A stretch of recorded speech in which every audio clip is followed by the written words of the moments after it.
Americans hate thinking about the past. Unfortunately, we need to. Over a lifetime, we learn a lot of lessons, first from parents, later from experience and other people.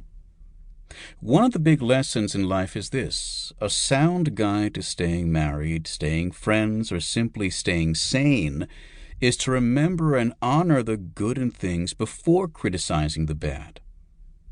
This is a sensible way to treat people. It's also a good way to think about our country. Memory matters because the past matters. The past is the soil out of which our lives and institutions grow. We can't understand the present or plan for the future without knowing the past through the eyes of those who made it. Their beliefs and motives matter. For the American founding, there's no way to scrub either Christianity or its skeptics out of the nation's genetic code. Nearly all the founders were religious believers. Most called themselves Christians. In practice, John Adams and his colleagues in Revolution were men who had minds that were a miscellany and a museum, men who could blend the old and the new Christianity and Enlightenment ideas without destroying either. Biblical faith and language saturated the founding era. Even Thomas Jefferson, stopped by a skeptical friend on his way to church one Sunday morning, would say that no nation has ever yet existed or been governed without religion. Nor can it be. The Christian religion is the best religion that has ever been given to man, and I, as chief magistrate of this nation, am bound to give it the sanction of my example. Religion and sin, of course, can share the human heart quite comfortably. The evils of America's past, brutality to native peoples, slavery, racism, religious prejudice, exploitation of labor, foreign intervention, are bitter. But they're not unique to America or to religious believers. Nor do they define the nation.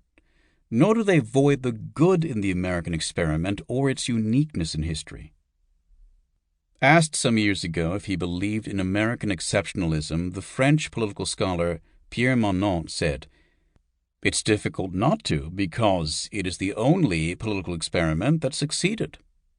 The only successful political foundation made through choice and design. If you are not able to treat the United States for the great political civic achievement it is, you miss something huge in the political landscape." The good in our history is real. America's exceptional nature, however, doesn't imply superiority. It doesn't even suggest excellence. It implies difference. It involves something new in governance and liberty, rooted in the equality of persons, natural rights, and reverence for the law. And it's sustained, or was intended to be, by national traits of industriousness, religious faith, and volunteerism. America is exceptional in another way as well. It's the only society with no real history of its own before the Age of Progress. The continent for the founders was not just vast and pristine. It was a blank slate for a new kind of political order, unlike anything that had come before. When the founders stamped the words Novus Ordo Seclorum, a new order of the ages, on the national seal, they meant it, and they proved it.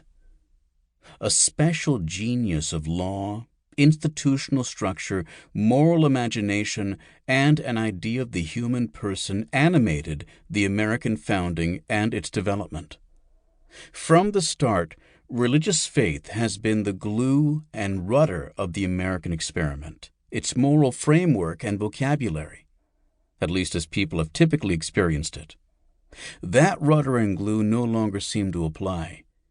We now really do have a new order of the ages, and it has shaped a new kind of human being. The Princeton scholar Robert P. George, a grandson of Syrian and Italian immigrants, notes, "Part of what is unique about this country is that our common bonds are not in blood or ethnicity or soil, but are rather in a shared moral and political creed. A person